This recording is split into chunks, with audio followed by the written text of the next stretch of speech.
Our next speaker is David Sedlak, who's the co-director of the Berkeley Water Center and a professor in the Department of Civil and Environmental Engineering here at Berkeley. He's a Mosoloff professor in mineral engineering, and his research interests are related to the fate of wastewater-derived contaminants, particularly those contaminants that we find in pharmaceuticals and in consumer products of all sorts. His specialty is understanding the fate of those chemicals as we think about groundwater recharge and water reuse.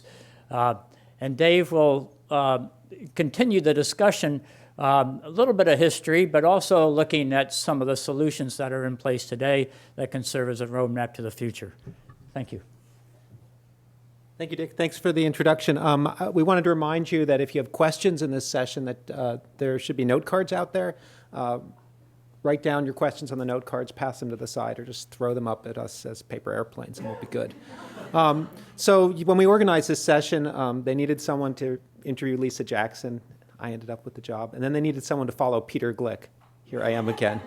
So I have a hard job ahead of me, but Peter did a great job setting up this talk because he told us about how traditional water solutions wouldn't necessarily cut it in the 21st century. And I want to tell you today about some non-traditional solutions. And the way I want to tell you about those non-traditional solutions is to go back a little in history and think about how society has responded in the past to challenges in urban water infrastructure. And I want to show you that what tends to happen with urban water infrastructure is you go through a period of indecision, a period of failing and declining water systems, and a period of argument and debate. But then suddenly ideas come about out of necessity and a revolution occurs. And when those revolutions occur, they're frequently spurred on by university research. And most people don't realize the extent to which university research has played in advancing new approaches for urban water systems. And I think that looking forward in the future and looking forward to solutions, there's an important role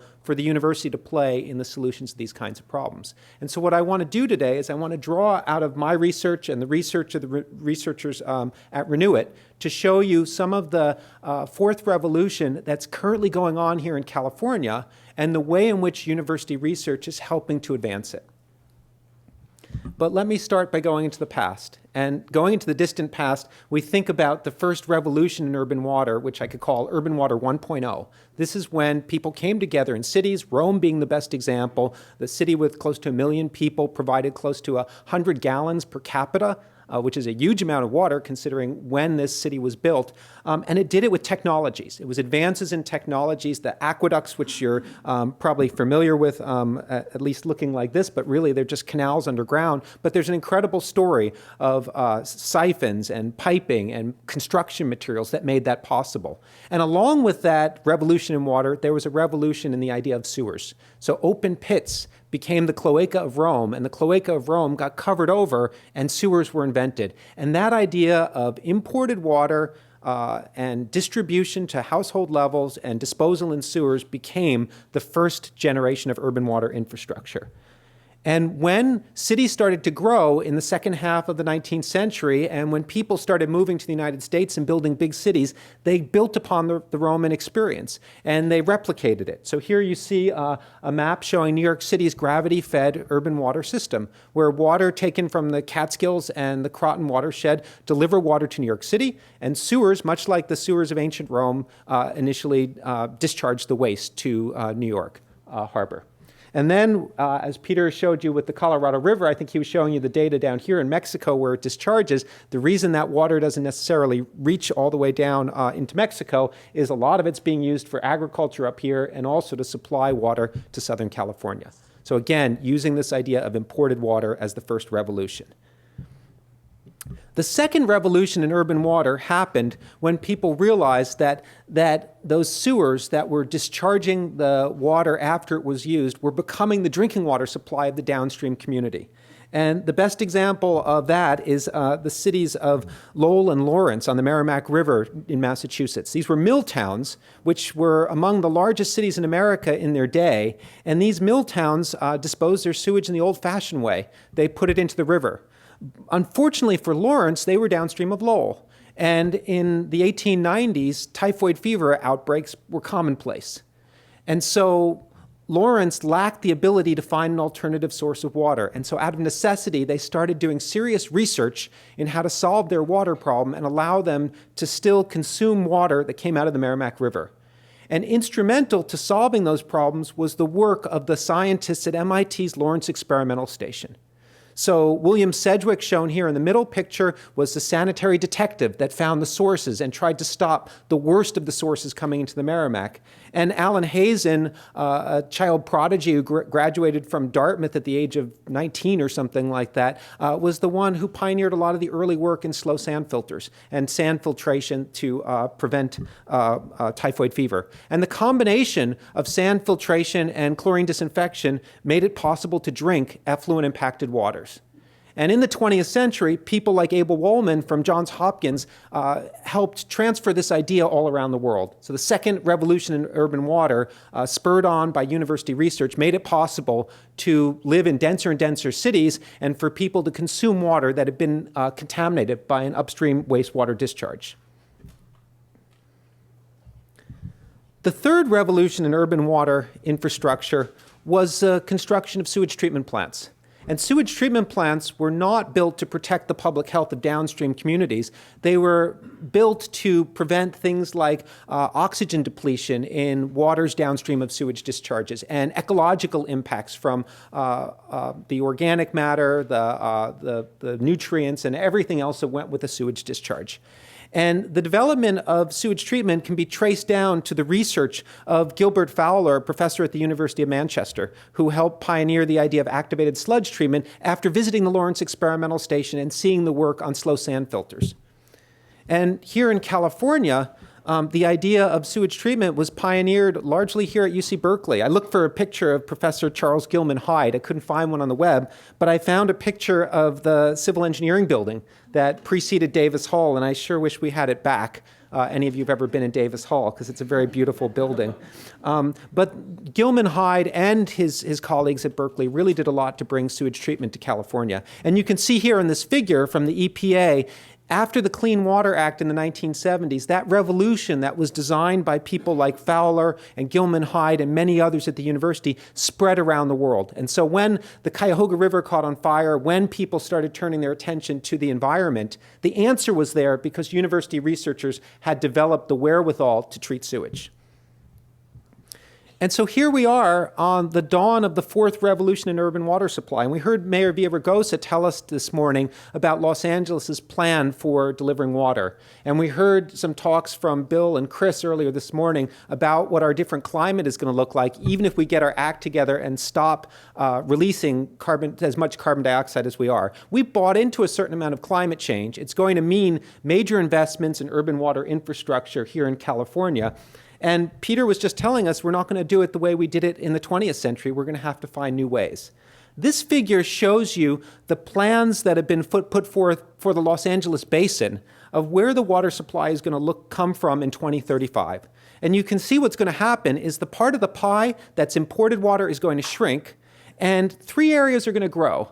And those three areas that are going to grow are one called WUE, water use efficiency, the kinds of things that Peter mentioned at the end of his talk. Many of these things are locked in. These changes in plumbing codes, these improvements in irrigation efficiencies, those are locked in and they're going to grow and become an important part of how we solve the problem. But they're not going to be the only part of our solution. And the two I want to talk to you about today are recycled water, which you see here is going to more than double, and capture and reuse. And what we're capturing and using in that case is urban stormwater runoff. So this is the stuff that flows down the middle of the street and goes into the storm drains and flows out to the ocean now. That's going to be our water supply in the future. And this is what Los Angeles' objective is. And you can see the tiny yellow slice there, seawater desalination. It may grow a little bit, but it's not planned to grow to the extent of the other two. And you can ask a question about that later and hear a very opinionated answer from both Peter and myself.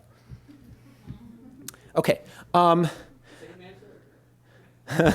Ask the question, Braden, and you'll find out.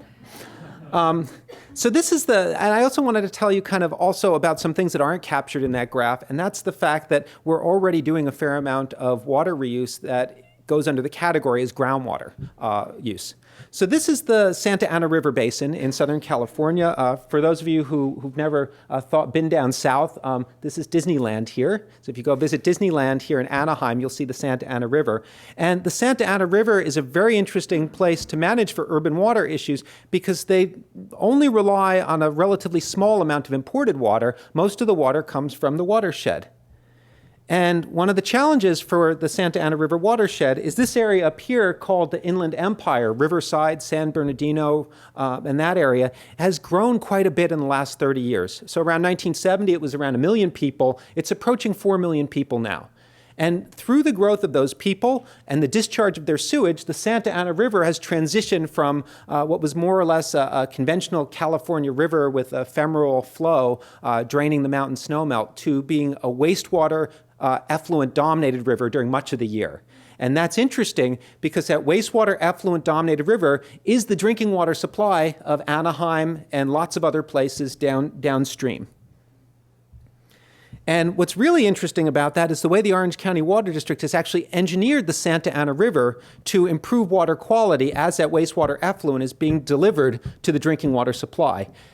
Here's one feature here, the Anaheim Lake. So the water flows down the river, and right here, the city has bought some former sand quarries, and they route the water out of the concrete channel of the river basin into the sand quarries, and that's where it percolates into the ground. And that managed aquifer recharge or soil aquifer treatment helps improve the water quality. It's like the slow sand filters that Alfred Hazen had pioneered back at the Lawrence Experimental Station, but in a natural system. But the one that's more important and interesting to me are the Prado wetlands. These are wetlands that built up behind the Prado Dam when it was built as a flood control structure. And as the nitrate levels in the Santa Ana River increased, the Orange County Water District, working with Professor Alex Horn here at UC Berkeley, engineered that system with constructed wetlands to remove nitrate, because wetlands are really good at denitrification. And they use that to knock down the nitrate concentrations to a level that would make it safe to drink.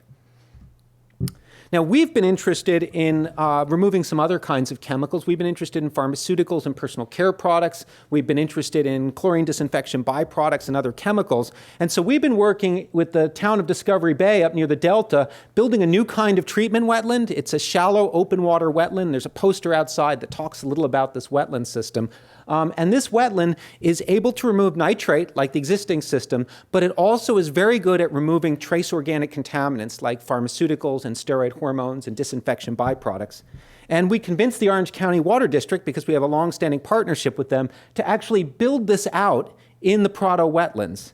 And so that little cell here I'll show you in a blow-up. That's what it looks like earlier this summer. The water is about to go in there any week now. I think they're just getting some final touches ready. And just to give you an idea, oops, I didn't realize this does. That's a backloader there. That's a full truck and a backhoe loader. So this is a huge system that they're making a significant fraction of the Santa Ana River's Prado wetlands into this open water photocell in order to remove trace organics, and working with us in a partnership.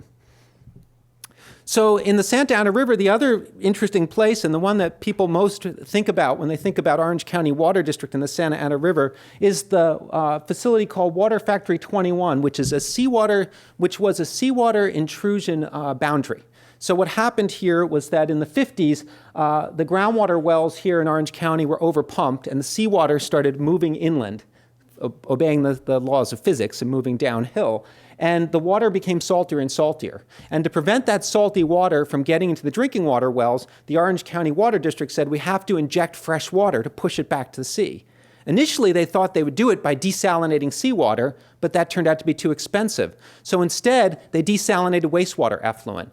And so starting in the 1970s, wastewater effluent from the Orange County Sanitation District's treatment plant was treated by reverse osmosis and activated carbon and injected into this line of wells here to push the intruding saltwater back.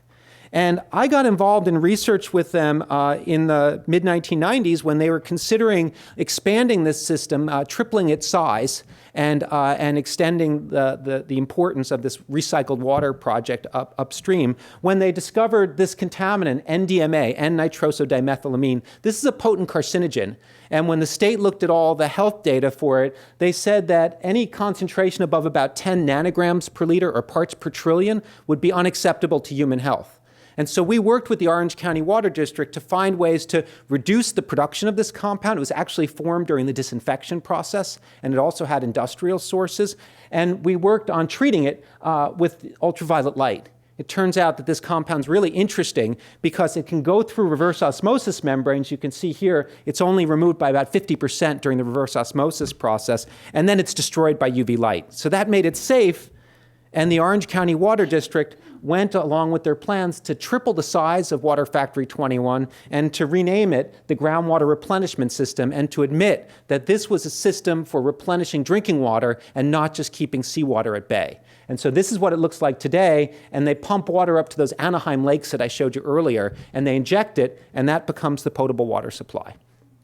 So we still work with the Orange County Water District because they're on the forefront of this revolution in urban water supply, and we're asking questions about what happens when you drink water that used to be wastewater effluent and just came out, it's toilet to tap, let's admit it, came out of a treatment plant, went through reverse osmosis, went through UV peroxide.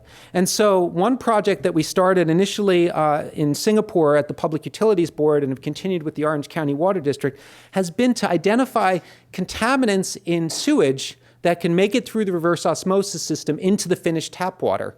And the one that turned out to be particularly risky from the perspective of public acceptance of the water were taste and odor compounds. So these chemicals here, pyrrolidone, trichloranisole, and hydroxyvanillin, these are chemicals that have a very low odor and taste threshold. And people can smell them and taste them in their water, and if they have a new water supply and it tastes funny, they're going to reject it. And so this was really hard work. Here's my student, Ava August here, using the best detector for odorous compounds, the human nose. So you use gas chromatography, and you sniff with your nose, and you find these compounds, and then you use mass spectrometry to identify them. And we found which compounds are present, giving the smell to the wastewater, and we found ways to destroy them. And so now we have ways that we can actually do this kind of toilet to tap project and create water that's not only safe with respect to public health, but also doesn't taste funny.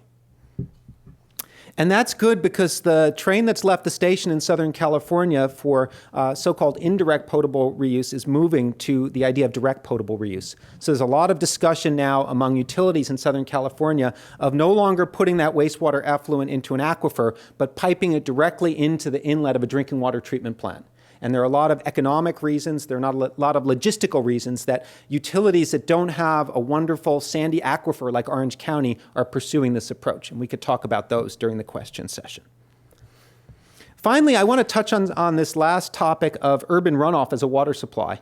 So this stuff that runs down the streets, you look at it, you say, would I really want to stick my cup in there and start drinking this drainage water? Well, that is a great water resource because it doesn't have a lot of salt in it.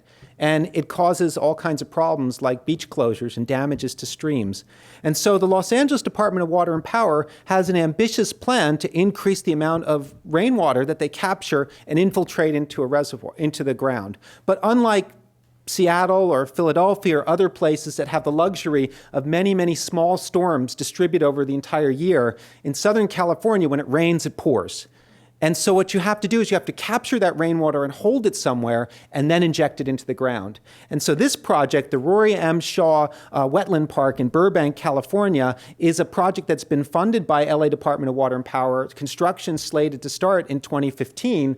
And it's a former rock quarry which is dug out, and this is going to capture the rainwater that normally goes into the storm sewers.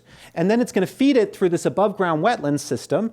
And then underneath this ball field is a percolation basin where that stormwater is going to percolate back into the drinking water aquifer. And when I saw this, I said, that's a really cool idea, but I'm not sure I want to drink the runoff coming off the streets just after it's been through a wetland and percolated through some rocks. And then I went to a field trip to go see this place. And this is the stuff, this is what it looks like in the part of the picture you can't see. That is auto repair lots, industrial facilities, and all kinds of things that you would expect could contaminate groundwater, surface water. And so we've been working on research trying to identify what kinds of contaminants you might worry about, things like herbicides, things like products that come off of the tires of cars, things that, like this one here, if anyone, you put, I guess it's that flea medication you put on your dog as like on their back. I should ask Bill Collins if he uses this on his dogs. It's got this crazy molecule here with these carbon-fluorine bonds and everything like this, and it can be detected in urban runoff. And so we wonder about these things making it into the water supply. And rather than just throwing up our hands and giving up on this potentially useful water supply, we're starting research on ways to destroy these contaminants. And so rather than just percolating this stuff through the soil, we're looking at engineered geomedia. That is, rather than just using sand, using things like activated carbon and biochar to absorb contaminants, using things like iron oxides and manganese oxides to chemically degrade these contaminants, and hopefully, coupled with the wetland system, finding a passive treatment system to purify this water as it's undergoing the recharge process. So, some final thoughts about this issue of fourth generation of urban water systems. What is Water 4.1 going to look like? If this is the way we're getting to 2025 or 2035, how are we getting to 2050 and 2080 under these new climate scenarios? So inevitably, there's going to be more potable reuse, like what you saw in Orange County. More stormwater harvesting, like what we're starting to see in Southern California, and certainly more water use efficiency, and in ways that we probably can't even anticipate based upon what's on the market now. But I think there are other things that we're going to see and other research opportunities. For example, there are a number of aquifers in Southern California that are too polluted to drink from because they're near former hazardous waste sites. I think if we can treat those, we have a great source of water. There are off-the-grid housing developments that people have proposed and explored in Europe. It's possible to actually do much better work with making water use efficiency by recycling water within the home. There's gray water, there's roof water, you name it. There are all these options out there that are still too expensive because the technological research hasn't been done yet. And then finally, at the bottom of the list is seawater desalination. It's certainly the way that Australia went in response to their major decade-long drought. It's the way that Israel's going. It's the way that Spain is going. I think if we can figure out how to do seawater desalination well, it will be another part of California's water portfolio. So with that, I just want to end with some acknowledgments. I can't read out the names of everyone here, but I wanted to emphasize that the work done in Renew It is a collaboration between Berkeley, Stanford, Colorado School of Mines, and the Swiss Federal Institute in Zurich. And also here at Berkeley, it's not just engineers who do this. It's people in the College of Environmental Design, like Bill Eisenstein and Louise Mazinga, and Mike Koparski in the Wheeler Center for Law. So I realize that this is an interdisciplinary project. I talk mostly about the technological part today, but there's a broader social science and institutional side. And lastly, I want to acknowledge the funding agencies and the utilities that have helped us. And if you want to learn more about the fourth generation of urban water, a book that I wrote is coming out in January, and you can find the website there. So thank you very much.